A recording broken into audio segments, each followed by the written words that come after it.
Day. All right. And today we're talking about strategic selling. Strategic selling. So, this has a lot to do with your social media, how you're presenting yourself online, lots of things and tips that you can use to elevate your real estate journey. All right. So, understanding the power of social selling. What is social selling? Social selling is a strategy that involves using social media platforms to build relationship, establish trust, and ultimately drive sales.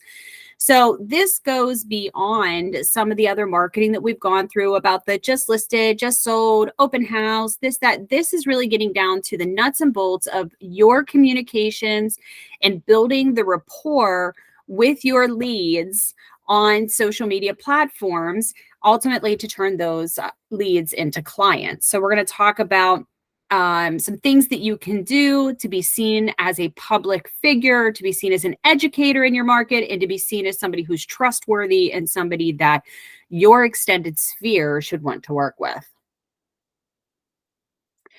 All right, here's how social selling typically works. All right, so what does it do? What's our whole point of doing any of this? You know, everything has to have a point. The first is it's building relationships. So social sellers focus on building relationships with their target audience by providing valuable content, engaging in conversations, and actively listening to their needs and concerns. It's also about building trust. So we want to establish trust by consistently, I can't talk today, consistently sharing helpful and relevant information. Social sellers position themselves as trusted advisors within the industry or niche. This helps to establish credibility and build rapport with potential customers. So if you think to the last time you've been on social media, what's an example of somebody who is out there sharing helpful and relevant information and not directly selling anything to you? Can you think of any public figure that does that? I'll take volunteers. I No? would say maybe a Gary V. Okay. Yeah. Grant Cardone comes to mind.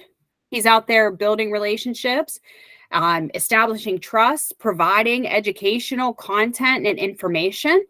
Now, he's not asking for the hook up front, but he's getting his name and his face out there and building his community around the information that he's sharing. Identifying opportunities. Through social listening and monitoring, social sellers can identify potential leads and opportunities for engagement. This involves paying attention to conversations, keywords, and mentions related to their products or services. So you need to identify. This is something that is important for you to not just be posting, but for searching what your sphere of influence is doing and what the topics are that are relevant to them. It's about engaging prospects. Once a potential lead has been identified, social sellers engage with them by offering insights, answering questions, and providing personalized recommendations. This helps to nurture relationships and move prospects further along the sales funnel. So this isn't about throwing information out. This is about watching what other people are talking about. How many times have we been on Facebook just scrolling through and we see one of our groups, somebody says, I'm having trouble finding a 2-bedroom ranch in such and such school district under 150. What does anybody have anything? Is there anything I can do? That would be a great opportunity for you to comment in and say, hey, I'm a licensed agent. The reason why you're having trouble finding something under 150 is because of the lack of inventory we have right now. Positioning yourself and being represented by a buyer's agent can help you get the information that you need immediately, bettering your chances of finding the home that you want and love. Next is driving sales. The goal of the social seller is to convert relationships into sales by building trust and providing value beyond the product. Social sellers can influence purchasing decisions and drive revenue for their business, because at the end of the day, that's what it's all about. We want to drive sales by positioning ourselves and letting clients know what our value add is, how trustworthy we are, and how well we can educate them through their journey. So social selling is all about fostering unique and genuine connections and adding value online. So it's about getting involved in the community on another level. Really, instead of throwing buy this, buy that, just sold, just listed in their face, we want to get down to the nitty gritty and really build genuine relationships with our sphere and our extended sphere while we're online. And there's quite a few ways that you can do this. So the first thing you need to do is craft compelling content for social media marketing. So crafting compelling content for social selling as a real estate agent involves creating valuable, engaging, and relevant content that resonates with your target audience. But how do we do that? That all sounds good. Create the content, but some of us are better at creating content than others. Does anybody have an idea of how we could connect with the community and provide value through our social media platforms? Is anybody doing anything now? I can think of some examples. Go ahead, Mark.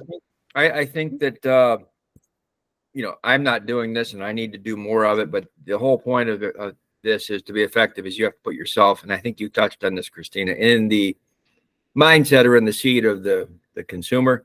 What's going to be interesting to them? Things that you see out there that are fun to read are, if you see somebody offering like cooking tips or landscaping tips, just information that you can use and not just oh, look at me, I sold something. I don't know anyone who does just that. Oh, wait, that would be me. But you do other things. I tell you, one of the examples that came to my mind, Mark, was when you do your just sold posts with your clients. You have a picture of them with their just sold sign, and you're kind of introducing to social media that they just bought a house. You could take and play on that and evolve that into social media content, which we're going to go over in the storytelling feature. So you have a good foundation underneath you to get that started. I think I think we started doing it again. And one of the ideas you had, Christina, that we did before, and it was always fun, was that Thursday, what things we find on Thursday. Yeah. It's not just the same old stuff. So you use the term unique, compelling content. That's exactly what it is. It's different. It's not just we're here to sell you a house. Yeah, no, it's entertaining. It's engaging. One thing that Charlie does in his job now is when he's done doing, renovating a home, he does a TikTok video of like the walkthrough before and the walkthrough after. So that's compelling content. It's really good, compelling content.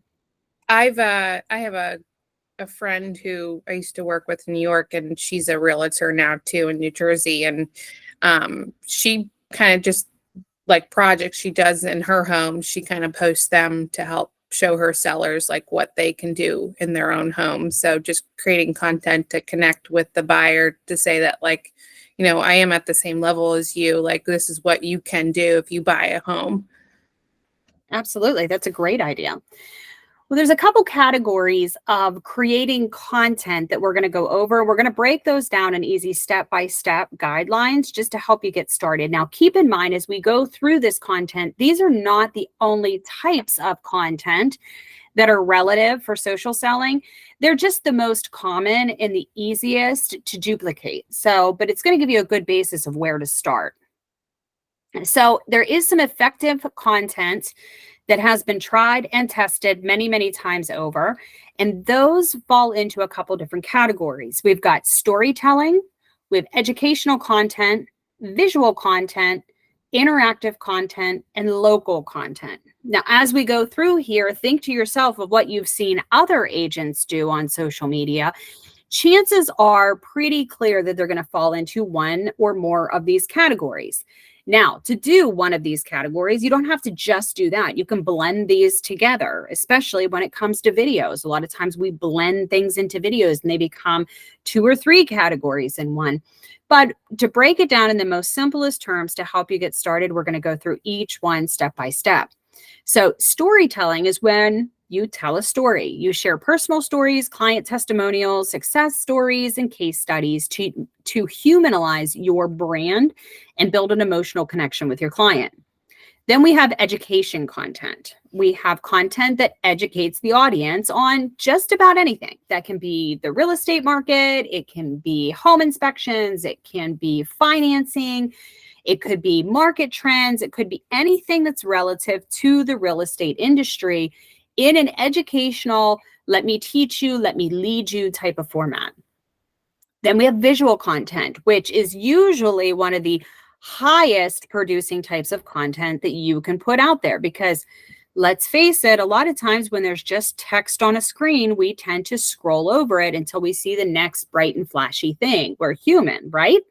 So visual content is when you're using photos, videos, graphics, or a combination of all of these things to get your consumers to stop and actually look at that page and then read the text or to click the link underneath it.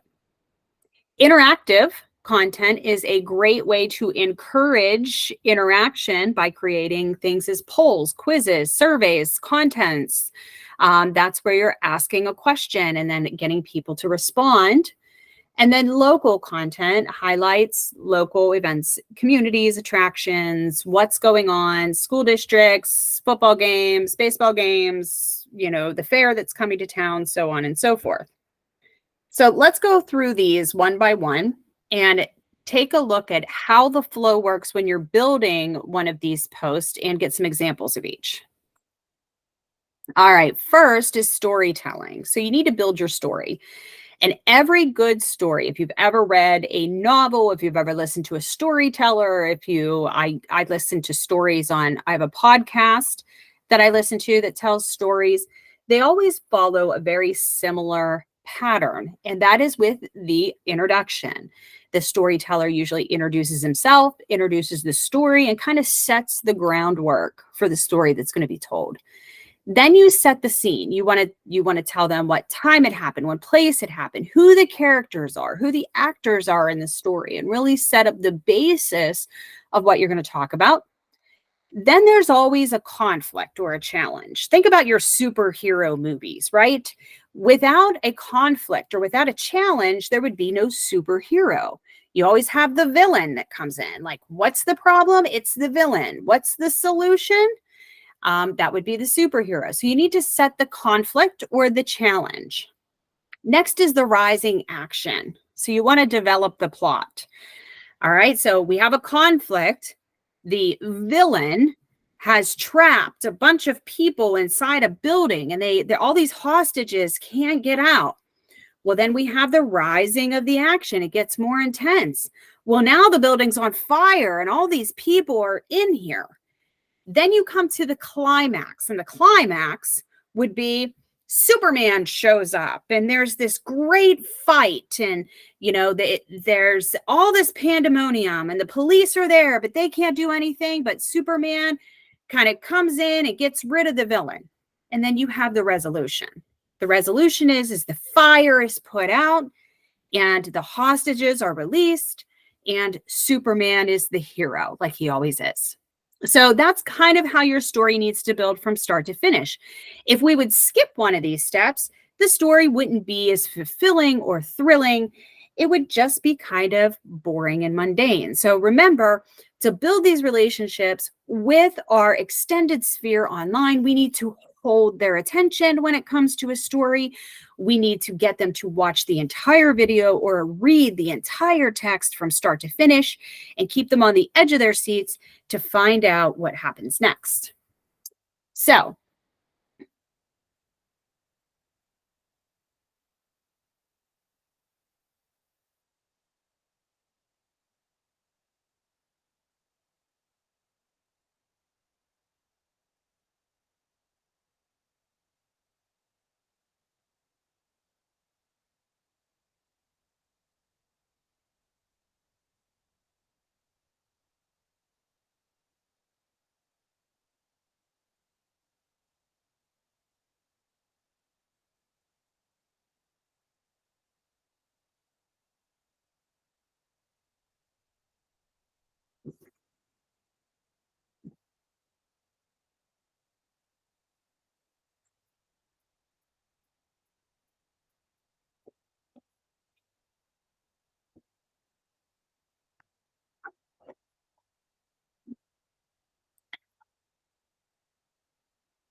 All right. So that was my example of a storytelling.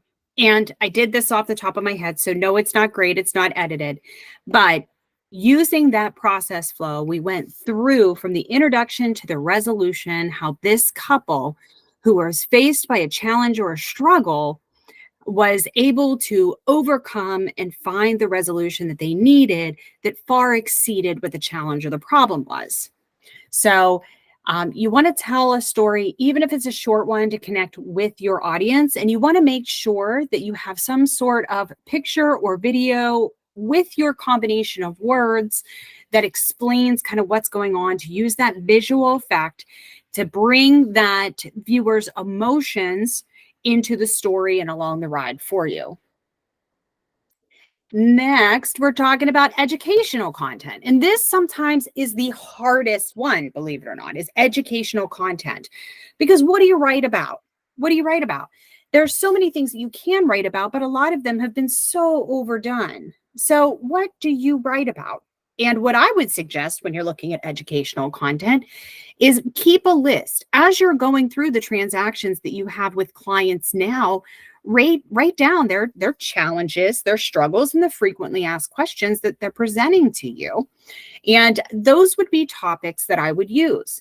And how those work is, first off, you need an attention grabber. You need something that is the hook. So you're throwing out your fishing line on your hook. It's your bait. It's your bait to get the viewer to actually go through the content that you're providing. You want a clear objective. Okay, so let's say that Belle has a transaction and she really struggled to get her clients to understand the due diligence process when it comes to the home inspections.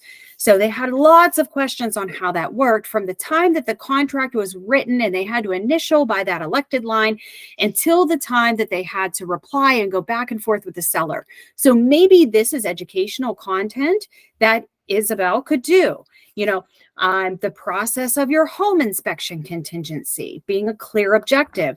The attention grabber would be how to protect yourself in a real estate transactions against unexpected repairs or unexpected deficiencies. Next, you need to break it down into your main content, and we're going to go over what that looks like. You want to break that content down very clear, and there's a lot of different ways that you can set that up. We're going to show you that in the example. You want to add a visual aid, always a visual aid, because again, we are creatures of 5-second attention span. So you want to have that visual aid in there. Always give examples or case studies if you're able. If you're using any resources, you want to make sure that you're marking those resources that you're using in your content. And last is a closing statement. So you want to summarize your key takeaways. Let's look at an example of an educational post. So I do these from time to time on social media. And this is what the social media preview of my educational post would look like.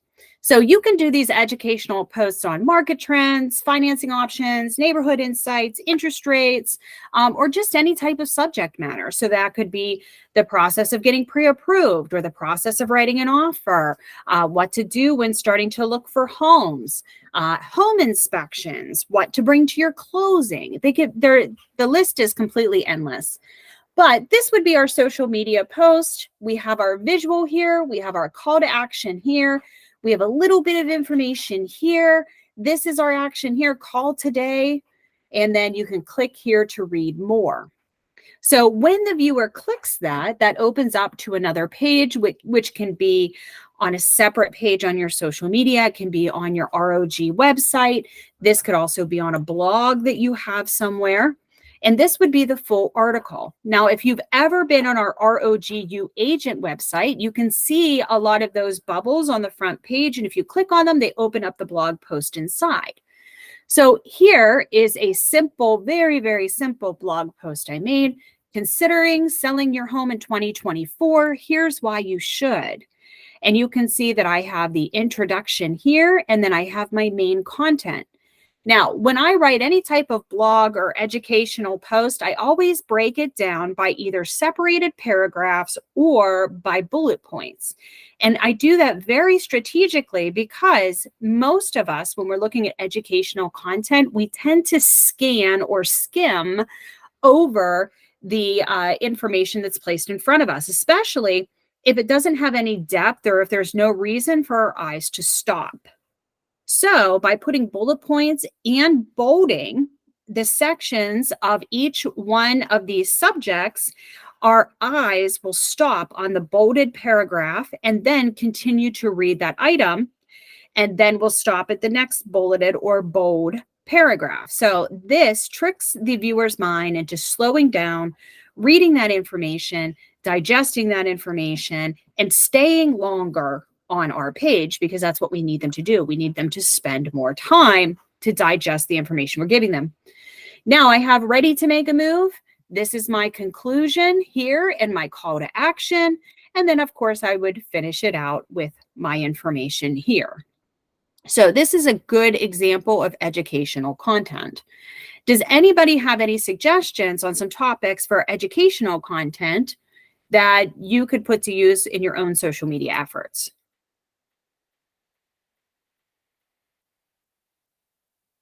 Belle, I'm going to call on you. I knew you were going to call on me. I like the ones when people do like financing, like tips and tricks and stuff, you know, like you don't necessarily need 20% down, etc. Stuff like that. I like that. Yeah, that would be a great one. How do you finance your home with no money down? You could talk about USDA loans or VA loans. So those are some good, that's a good one that you can do. So anything that you get a lot of questions about or you feel that the public needs to know more about would be a great one for educational posts. Now, if you are interested in doing a blog, which I suggest everybody does because it's great for educational content, you can actually add that to your agent website. So you want to go into OneSuite, go to website design, you can add your blog in there. There's also a lot of other great websites that you can do that. GoDaddy offers an option. Wix.com, which is the server we use for our ROGU agent platform. Wix is great for blog posts, and they're all fairly inexpensive. Like I said, you can add that to your agent website, though. So that's great content to go ahead and add. If you're not much of a writer, I would absolutely say investing in ChatGPT is just absolutely wonderful. So invest in ChatGPT. I don't suggest letting it fully write content for you because whatever happens in the back end with the internet, it searches and crawls all that stuff, and it can tell if it's ChatGPT writing. But it's a great way to kind of give you that platform where you can take that format, you can take that data, and then write that in your own words and post that to your blog where it becomes searchable on the internet and drives traffic to your site. So, and then definitely you want to take the URL like we seen in the previous slide, and you want to post that to your social sites and have that linked to your blog where people can click here, they can read the full article, they can sign up for your newsletter, they can search your listings or the MLS listings and eventually become a client. So this is a great way to drive that traffic to your site. All right, next is visual content. And this is, we're looking at visual content can be anything, but for this example, we're going to talk about property tours more than anything, because that is probably the easiest way for you to create visual content. So the cycle of the property tour is very, very simple. You can deviate from this if you want to, but I wanted to give you an example of kind of like when I do a property tour, what does that look like? And trying to figure out, you know, how much time to spend and where. So first would be an introduction. I usually do that on the outside of the house. That is where I would be introducing myself. Hi, this is Christina Hoffmeyer with Realty One Group. I'm here at 123 Main Street doing an open house today. For all of you who can't get out but would still like to see the home, I am here. We're going to be doing a virtual tour here of the property. So if you aren't able to come out and see me, and I hope if you're passing by, you at least stop in and say hello. I'm going to go ahead and show you around real quick. And of course, if you want to see it in person but can't make it, please give me a call. I have it here in the message. I'd be happy to schedule your own private tour for the rest of the weekend or later on in the week. Okay, then I would go with the exterior tour. And for about 30 seconds to a minute, all of this is based on how big the house is too and how many features it has. So if you have a very elaborate laid out mansion that you're doing, it may take you 3 minutes on the outside just to capture the whole thing. Although if it's a little 2-bedroom bungalow on a small lot, then it may take you 30 seconds to capture the whole outside. So use kind of your own guidance and your own best practices there. But this is where I would turn the camera around and I would start showing the exterior of the home and making comments as I go through. Like, this is the front of the house. The street is very low traffic. There is a park half a block down the street, and across the street is a nature reserve. So it's not unusual to see deer, turkey, fox in your backyard. If you're not an animal or nature lover, this is not the home for you. But if you enjoy peace and tranquility and hearing the birds chirp and sing in the morning, this may be your ideal home. Then we walk inside and we do the living room, dining room, and kitchen. This is where the majority of your time will be spent. I usually spend about 3 to 4 minutes total, or about 1.5 minutes per room, depending on how big those rooms are. This also includes things like great rooms, first floor family rooms, or anything else that's really exquisite on that first floor. After I get through the living room, dining room, and kitchen portions, then I kind of roll through the bedrooms and baths and laundry and everything pretty quickly. You only want to spend about 30 seconds per room there because you'll lose the watcher's attention at that point. Unless you are in a home that has a massive master suite with vaulted ceilings, attached full bath. You know, if you have something special like that, you would want to stop and spend a few extra minutes because that is one of the showcases or the selling features of the home. But in a general aspect, if the home is vacant and it's a very standard 3-bedroom, 1 bath, I would roll through those pretty quickly. Next, you want to spend a little extra time on the outdoor space. So if they have a nice backyard, if they have a patio, a fire pit, an in-ground pool, I don't know, a she shed, whatever they have, you want to spend a good amount of time on those amenities outdoors. So about 1 minute or 2, depending on what's out there. And lastly, you want to have your call to action. So this is when you want to turn it back onto yourself. Thank the viewer for watching. Again, invite them to stop by your open house or invite them to make an appointment, and then give your contact information both verbally and in text in the post. So the walkthrough videos do not have to be fancy or flashy. You can literally have your phone in front of you. If you want something that's very stable, considering getting a gimbal that's an attachment to your phone. It's like a handle that stabilizes the photo. But the walkthrough tour should be lifelike. We want the viewer to feel like they're actually walking through the home with you. So this is not always something you have to hire a video crew for. This is something a lot of times you can do with the equipment you have on hand. And believe it or not, a lot of times when this is kind of amateur content, you're flipping around and stuff, your sphere of influence is more likely to watch along with you because it does not look commercialized. There's lots of other visual content that you can do besides property walkthrough tours or virtual open houses. You can do frequently asked questions sessions. You can do a vlog. You can do an interview. An example of visual content that we have put out is our interview with Mark Peterson. So that's our vlog content. So if you have not watched that video, please go check it out on YouTube. We also have it posted on Facebook and TikTok. But that is a visual content type of video that helps us connect with our community. All right. Next, we're going to interactive content. Interactive content is something that gets your audience involved in the post. And again, we go through the introduction. So we have to introduce what we're doing, introduce ourselves. We ask a question. We always have that visual, photo or video. We provide the hook, the reason why they should get involved, and our closing statement.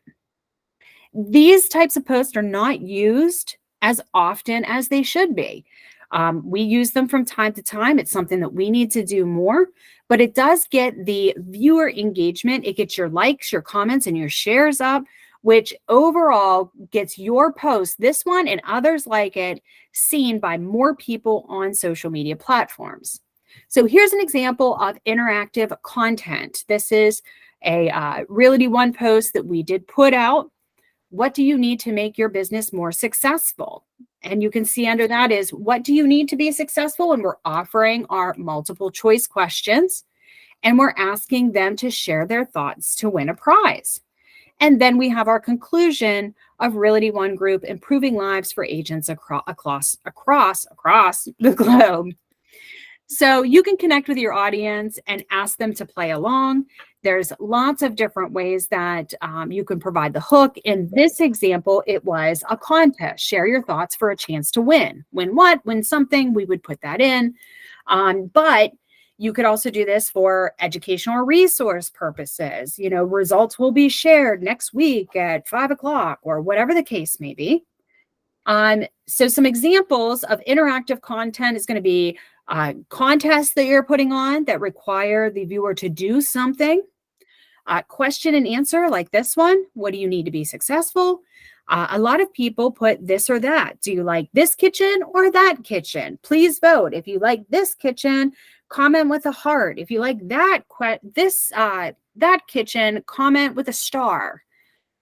Or just to share your thoughts. You see a lot of that going on social media right now, with a lot of different groups and a lot of different businesses about sharing their thoughts on the NAR settlement. That's an interactive content example. They're using the NAR settlement that just came out to get people to interact with their post, driving more traffic to those non-sphere of influence people to their site.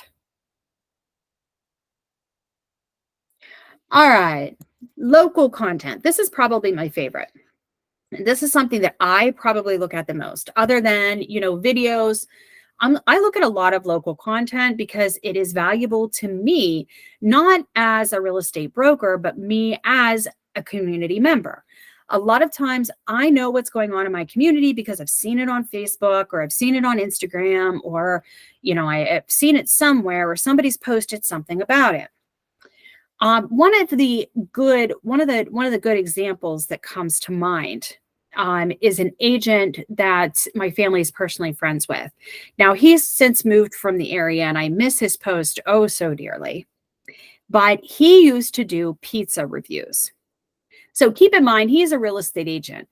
He has nothing to do with pizza other than love of pizza. And he would travel throughout Beaver County and sample every local pizza shop's pizza from his car on his lunch break while he was out showing houses. So it would start with a video of him introducing himself, saying where he was, and then he would come back after he had his box of pizza or his plate of pizza, and he would examine the pizza, the consistency of the cheese. Was it oily? Was it dry? He would look at the crust. He would call it the undercarriage. Let's check under the undercarriage. And he would test the crust before he would bite into it. And then he would bite into it, and then he would rate it on a scale of 1 to 5. And he would say, you know, this is great. The cheese is amazing. The crust is a little dry for me, you know, but he would always manage to squeak in something about real estate. And it was almost so fast you didn't catch it, you know, and he would say while he was closing up, well, I'll definitely be back to ABC Pizza down here in New Brighton. But for now, I've got to run. My lunch hour is over. I got 5 houses to show before the end of the day. The market's hot, but I'll be back on my lunch break tomorrow to review the pizza down at such and such in Beaver Falls. So he was able to provide that local content, which I absolutely loved. And as you know, I can't eat regular pizza. I can't have gluten. So I would never go to those places to go get pizza, unfortunately. But his posts were so entertaining and they were so relevant to the area in which I live that I just had to watch them every time they came on. And I miss them so dearly to this day. So he would build his structure for his local content, much like anybody does. He identified the target area. His target area were Beaver County residents. He would find a relevant topic. His topic was where to eat pizza. He was the pizza guru of Beaver County. He crafted engaging content, and his engaging content was a lot of comedy based around the pizza slice in comparison to a car. He would describe it like a fine vehicle. He added his visuals. His visuals was his video. I mean, he'd get up close and personal with that pizza right in the camera to show how much oil was on top of the cheese, or, you know, how authentic the pepperoni was. He would show us the crust underneath in the undercarriage to show us what the crust looked like. You know, was it crispy? Was it soggy? Was it thick? Was it thin? He included location tags in his post. So he would tag the pizzeria that he was at, or tag the general location where he was doing this video. And he always included hashtags. And those hashtags had to do with Beaver County and, of course, around relevant pizza hashtags. So by no means can I go out and review pizza, but let's look at something I can review. So this is an example of some content. This post is about the Beaver County Maple Syrup Festival. So this is one of my favorite festivals every year. I've been going since I was born. So I created a post based on the Maple Syrup Festival for Beaver County. And here's my attention grabber. Attention Beaver County residents. My visual is right here. We got a little bottle of maple syrup with a maple leaf.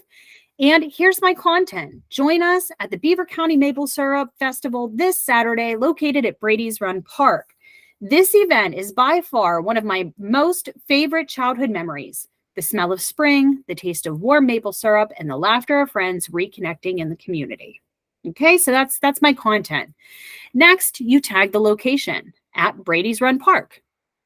And then you come up with some relevant hashtags. Some good hashtags to drive people to this content is hashtag Beaver County, hashtag Maple Syrup and Music Festival, and hashtag Community Event. The more specific you are with your hashtags, the more specific your audience will become. So instead of putting hashtag Beaver, I put hashtag Beaver County. If I wanted to get even more specific, I could do hashtag Beaver County PA. However, when I looked up the hashtags, I noticed that there is a higher relevant following of hashtag Beaver County than there is of hashtag Beaver County PA. And you can see this because as you post this to social media, it will pull up those hashtags. And on the right-hand side, it'll tell you how many followers in that platform currently follow that hashtag. So play around with this. Not all hashtags are going to be golden. Not everybody uses hashtags. But it is a tool that you can use for those audience members that do, and it does take some practice as well. Who here is using hashtags in their posts? Anybody? Yeah, I when I'm posting the post renovation videos, I use hashtags, and I also do the location add-ins on certain videos. Awesome. Awesome. Does anybody here follow hashtags but not use them? I do the opposite. I make up funny hashtags and put them in there, but have no idea like if anyone ever goes there or sees it or where it goes. Yeah, you can do that, and it is funny, but it will not get you any more traffic. No, it's almost like it's just part of the post. It's almost like a laugh or something. Like Yeah. I think I did that one. I got a sign for your yard or something like that. No, But that's yeah, good point though. That's not a very good use of hashtags. well, you could use that, but I would follow it up with some relevant hashtags that do have a following. Like hashtag only in real estate, or I would use the hashtag I can't make this shit up.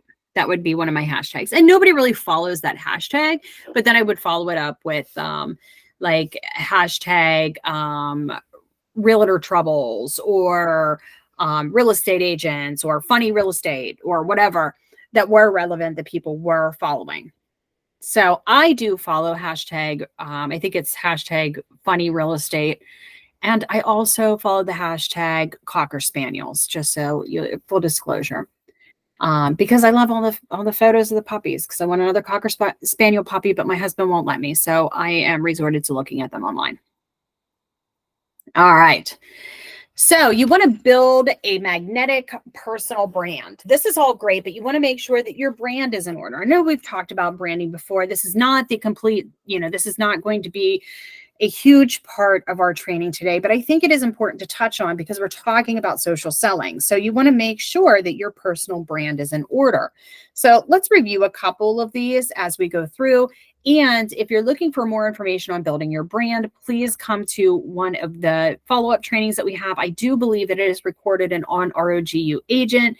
We will have a follow-up training on that for anybody who has missed it as well. So where to start? Define your unique selling proposition. So you need to identify what sets you apart from other real estate agents. It could be your expertise in a specific neighborhood or your specialization. And you need to have a unique approach to customer service. And you want to make sure that your commitment is to certain values or causes. So who are you? Your selling or your unique selling proposition is who are you? That needs to be clearly defined. And this is a mistake I see a lot of agents making where they're kind of like, well, I sell farms and I sell vacant lands and I'm an expert in first-time home buyers and I'm an expert in VA and I also crochet and sell blankets on the side. And I also bartend at the bar at night. And I'm an expert in that. There's so many different things. And even though you may be all of those things, because we are not just defined by one activity in our lives, we all as people are many, many things. You, for your marketing purposes, need to define your selling proposition. What are you an expert in when it comes to social media? Because you should only have one. You can't be a jack of all trades and a master of none. You need to master who you are and what sets you apart. So that's the very first thing that you need to look for is identifying your niche and how you want to be seen online very specifically. Next, you want to create a constant brand identity. And this is so important.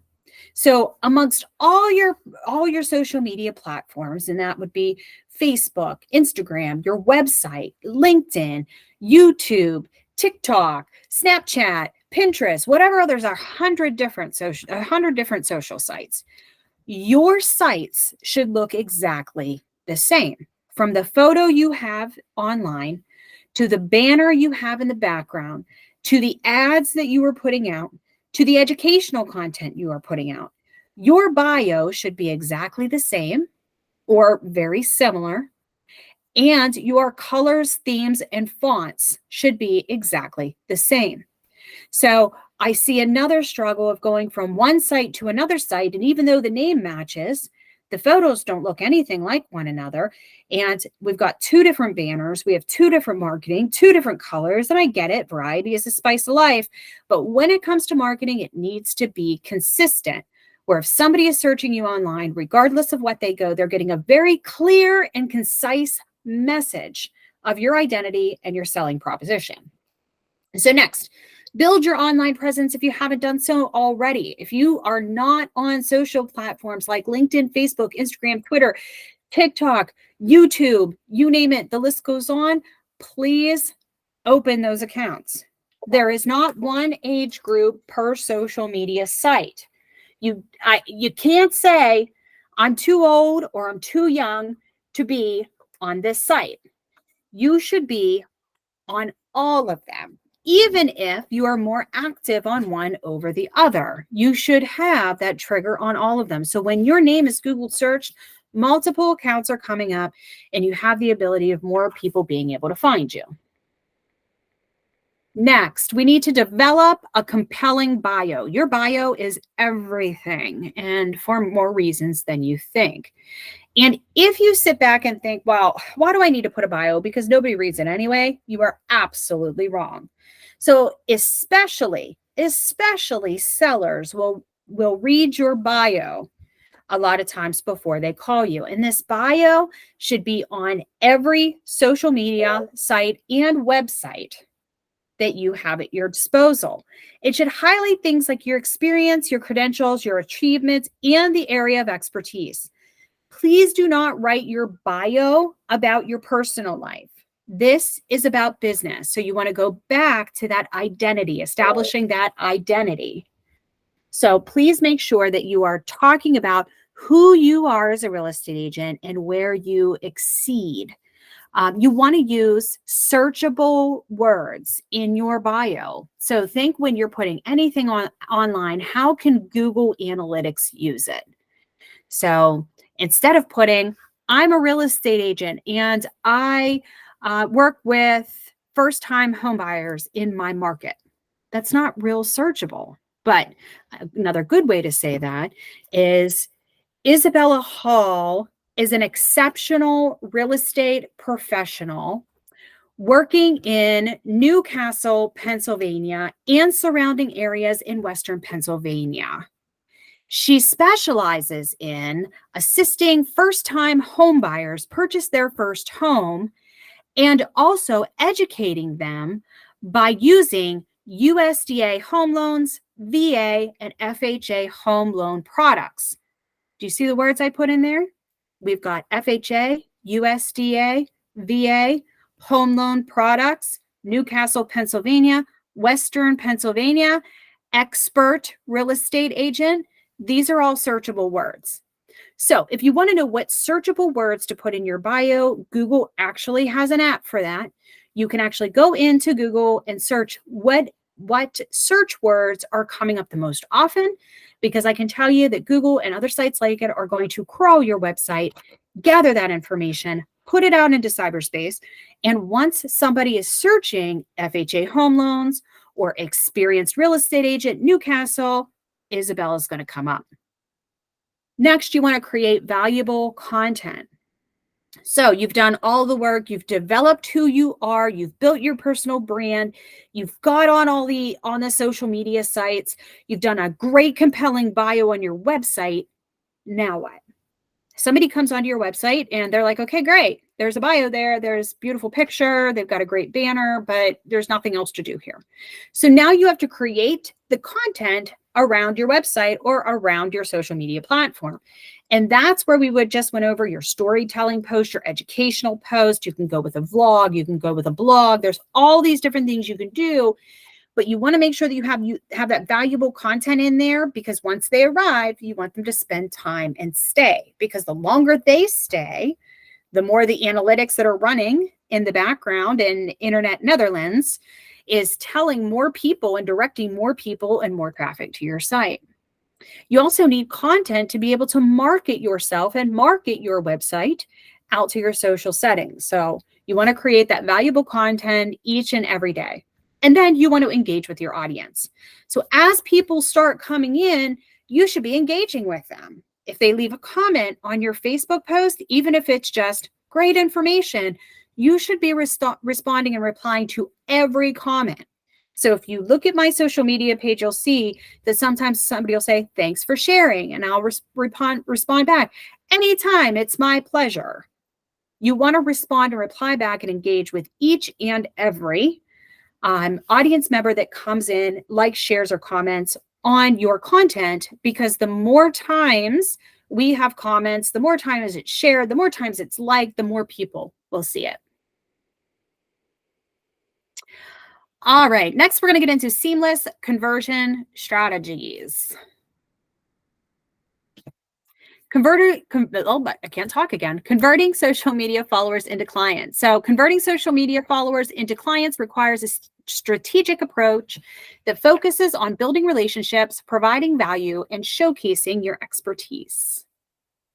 All right, so let's make the most out of our interactions. So how do we effectively strategize turning our leads or our followers into real estate clients?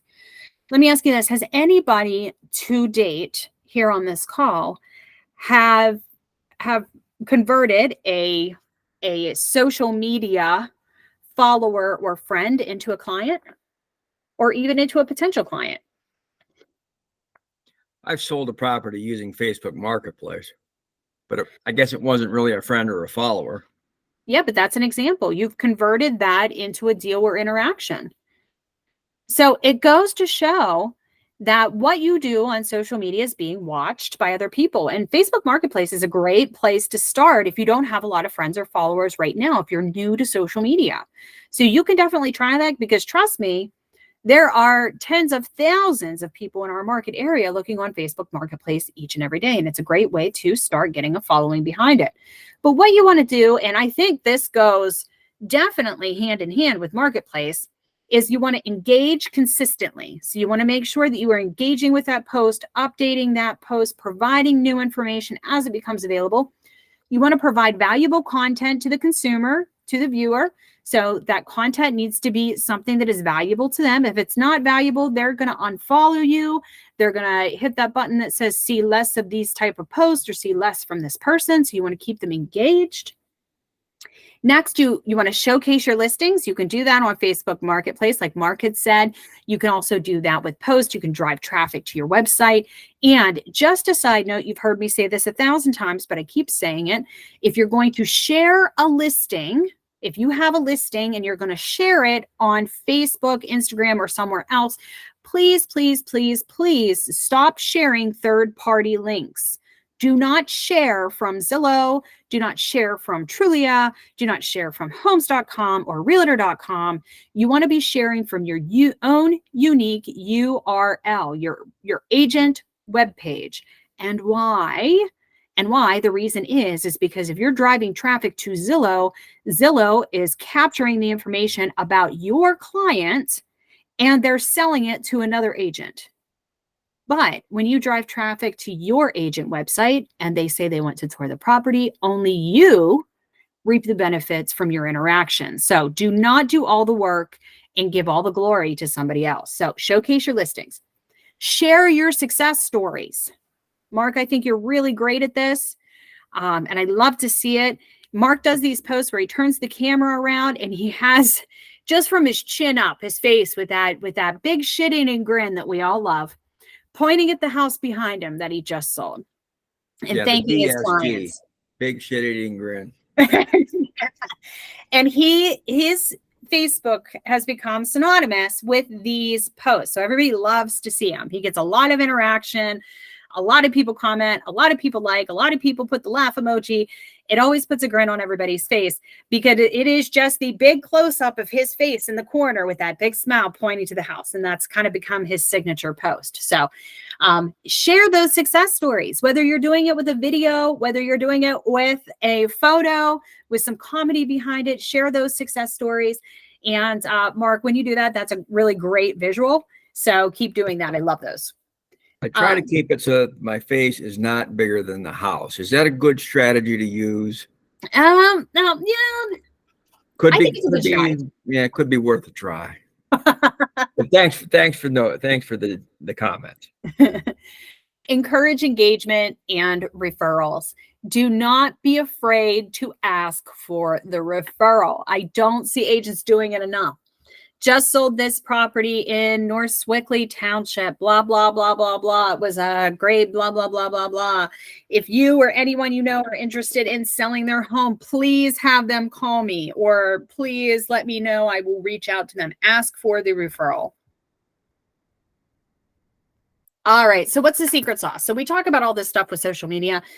But if you've ever looked into marketing on social media, you know that there's a lot of information out there about what works well on what site, what time to post, how often to post, the algorithm this, the algorithm that.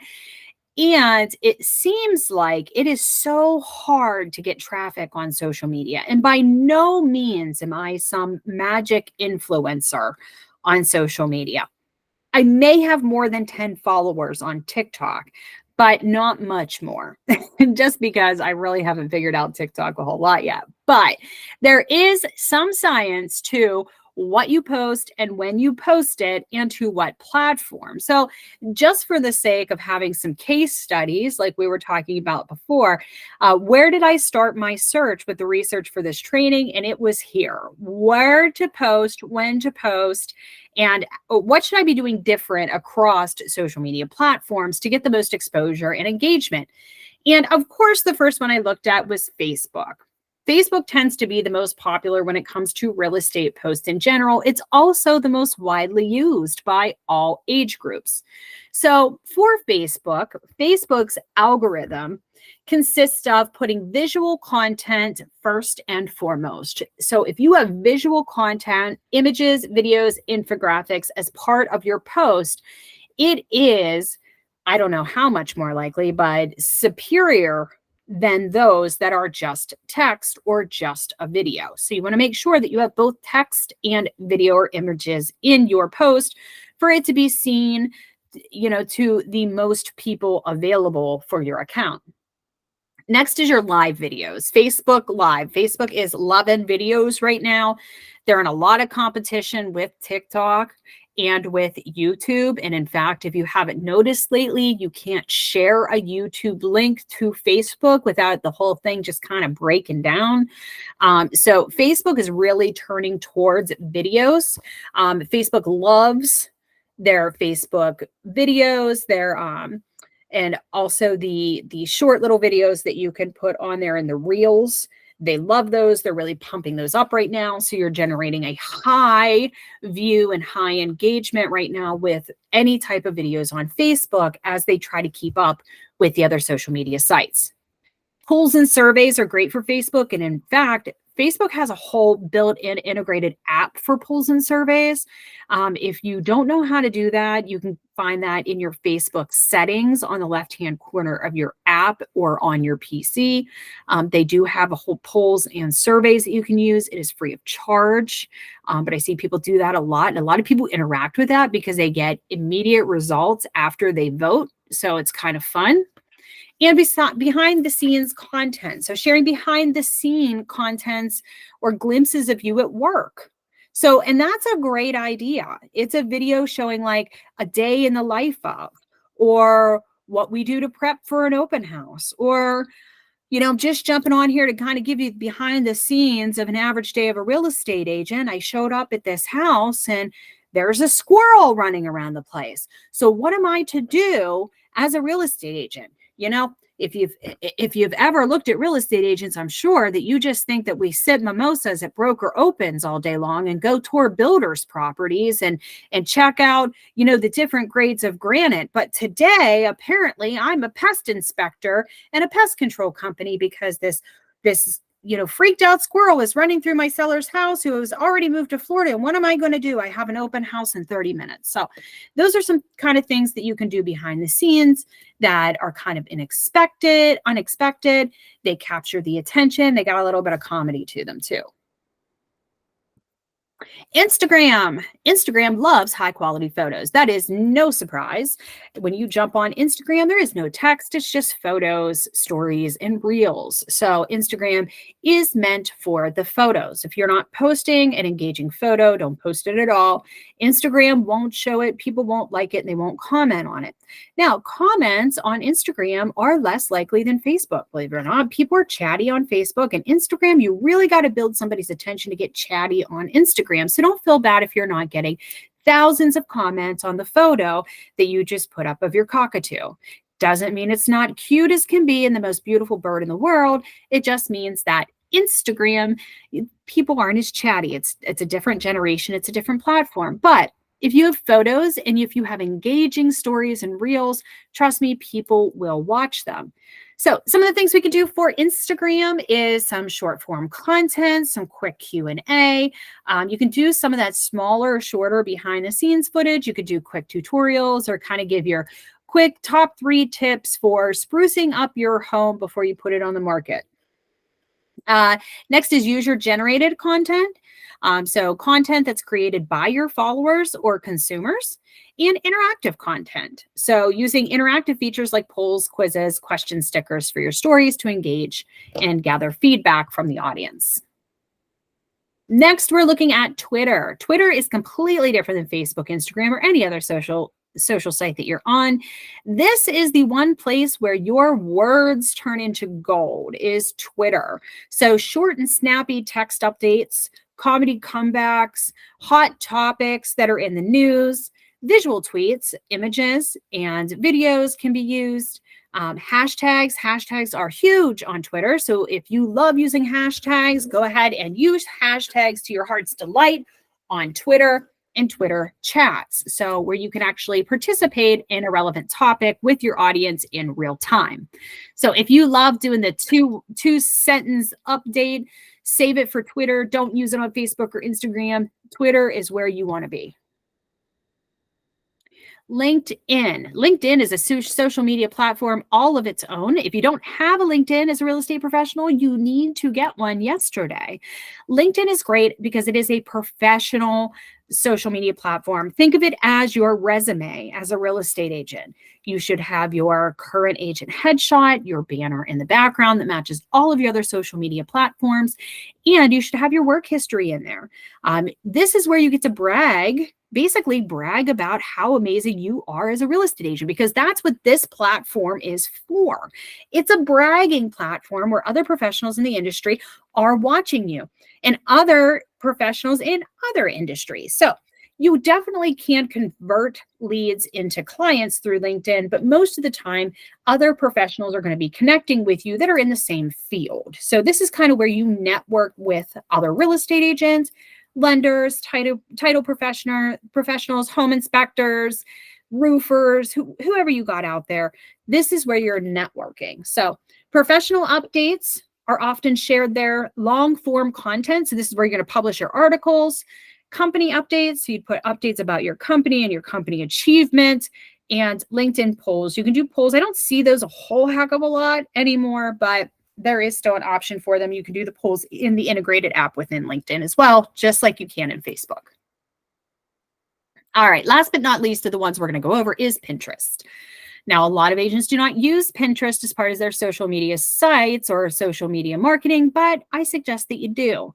If you've never used Pinterest, trust me, Pinterest is addicting once you start building your boards.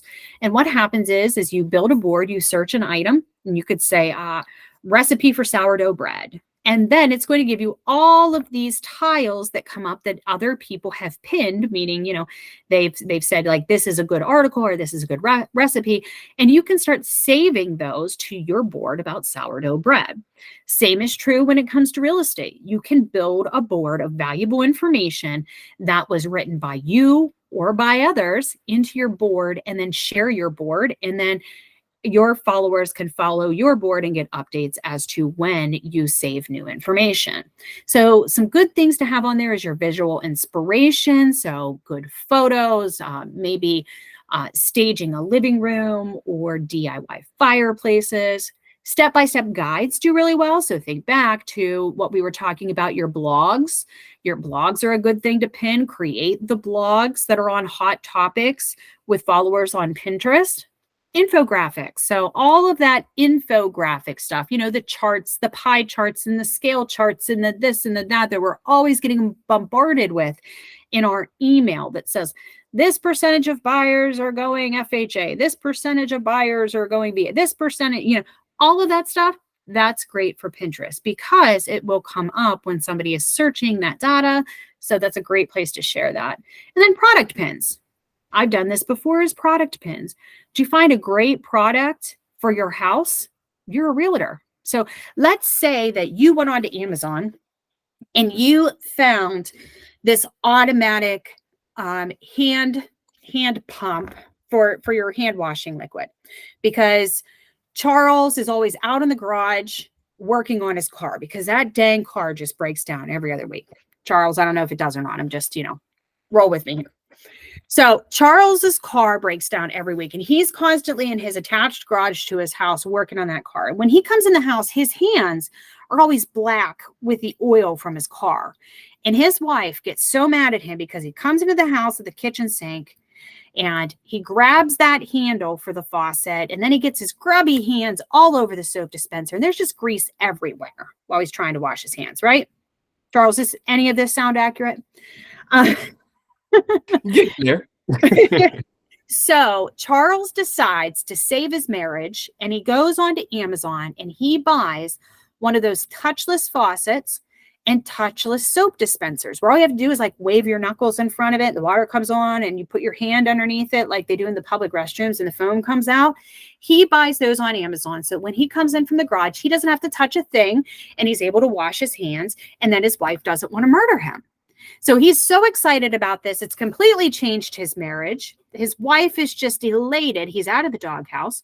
So this would be a great opportunity for him to go on Pinterest and pin the product with the story about here's the conflict or the problem. Here is the solution.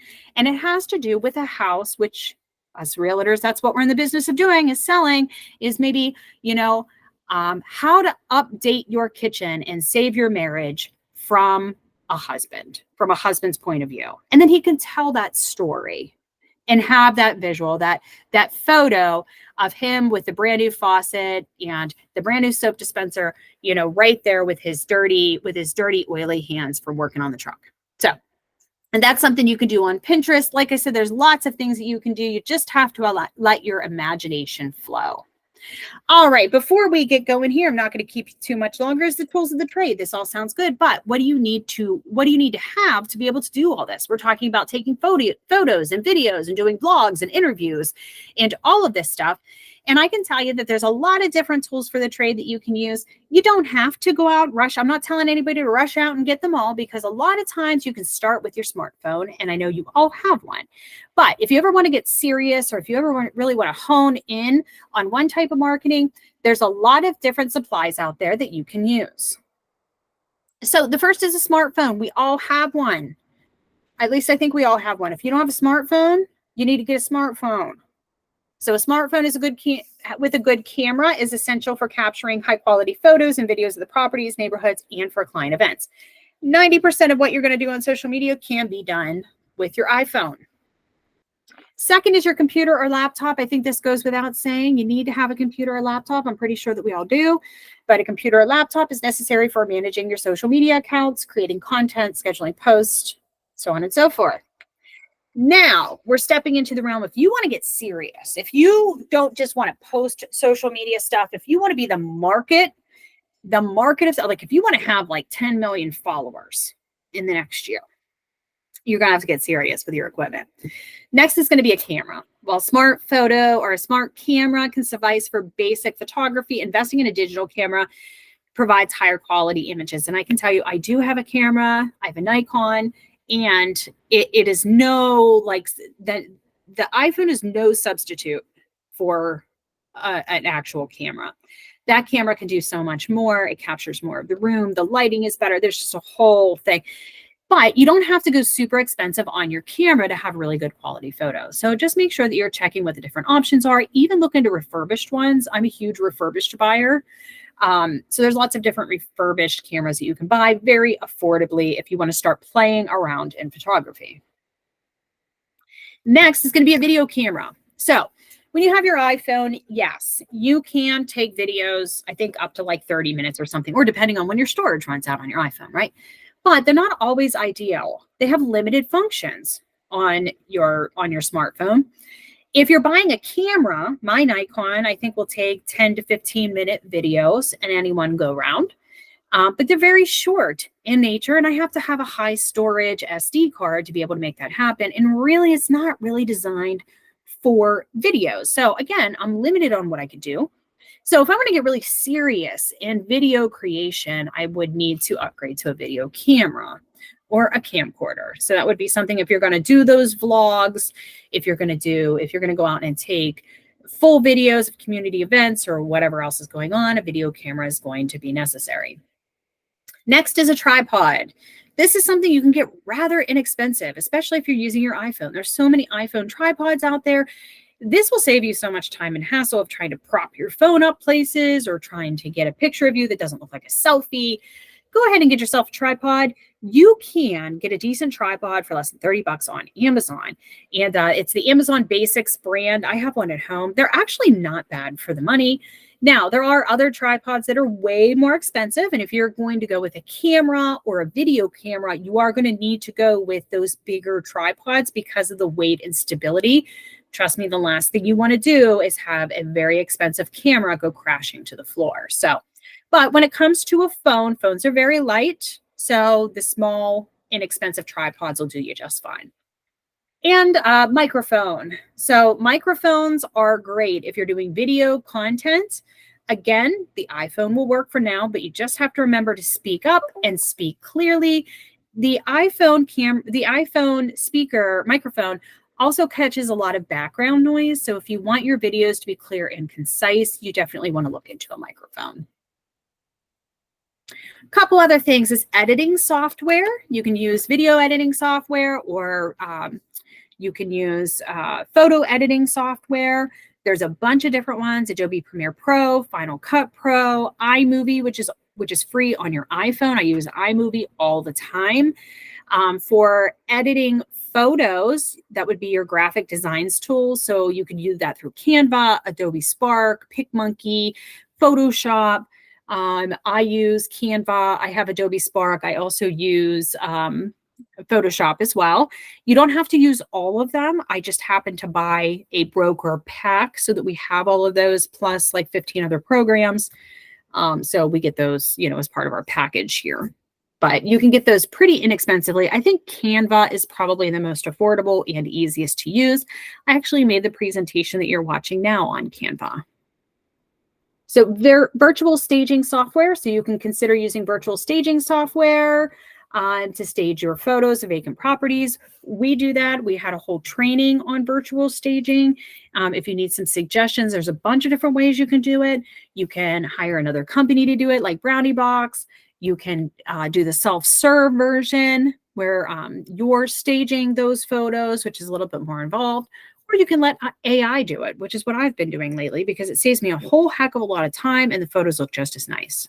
So, all right, that is all I got for you today. But feel free to take yourself on mute, chime in, and ask any questions or share any social media experiences that you have. I'm going to call on somebody.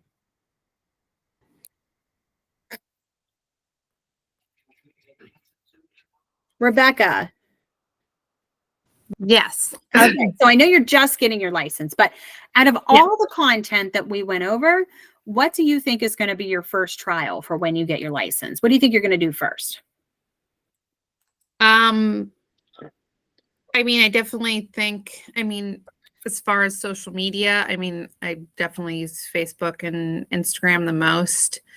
So definitely setting up my social media to be more of a target towards real estate. Now, do you say, I did have a question. Yes. And so, I know that we want to kind of, in a way, be personal, but should we set up our social media separate from our personal stuff, personal life? I know we want to add in personal things that we do to connect to customers and clients, but should we set it up separate? What's your suggestion on that? Absolutely. You should always be setting up your social media separate, your business page as an agent separate to your personal page. So let me see if I can just jump into Facebook here real quick. So with me, I have a personal page and then I have a business page for my social media. Yeah, because I know as far as Instagram, it gives you the option to you could have both your accounts signed in, but you can make a business one for Instagram, because I've seen that. So that way they're separate. Mm-hmm. You absolutely can. And I do suggest that you do that. So this is my realtor page. I'm sharing that now. So this is my realtor page, and this is where the only thing I really share on here is about business. Now I will try to throw in some personal things when I can. So sometimes, like if I come to work in the morning, I'll take a picture of my cup of coffee. Or if I bring my dog to work and she's looking particularly cute. I mean, she looks particularly cute every moment of every day, but if she's, if she happens to be in a good area of the office, I'll snap the photo and says, I've got a little helper with me today. Or, it's been a rough week. Our emotional support puppy is in the house down here. So those are good things for you to share, but you would have your personal, your personal, just you as a person page that you probably have now. But once you get licensed, you do want to open your business page here. And that's where you want to start sharing a lot of this data. Now, if you go to my personal page, you'll see that a lot of the same data crosses over. So this is me as a person. A lot of that same data is here. So I will share it to my personal page. Yeah. But I mix that in with real life stuff as well. Look, there's Mark's face. So I did watch that YouTube video, by the way. Oh, good. So I do mix and mingle it in, but this is more for people who know me as opposed to people who are, wanting to do business with me. But so think of it this way: as your personal page is where people, where you're putting the information out so that your sphere of influence can refer you business. Mm-hmm. So they can say,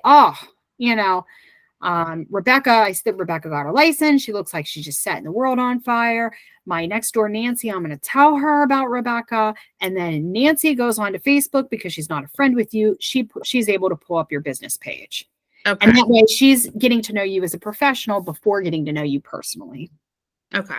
And so, but your sphere of influence is the people who are on your Facebook. So they know you beyond your real estate. So it's okay to share personal things. Just keep in mind that when you're sharing on anything on the internet, anything you put on the internet can never be deleted. Oh yeah. Yes. Once I've learned it's there, that. it's there forever. So we do tell everybody that you have to be very vigilant in social media marketing, in post, and just everything that you do on social media, because think of being a real estate agent very much like being a politician. The minute you post something that rubs somebody the wrong way, it could end your career. Right. So never post about religion, politics, anything that's protected by law. You want to be Switzerland in all heated conversations on social media. And if you're not Switzerland, you need to pretend like you are. Oh, I am. I don't like to get in the middle of that stuff. Yeah. That's why people, when the elections come up, they're like, oh, who are you voting for? I'm like, I'm not voting at all. Right.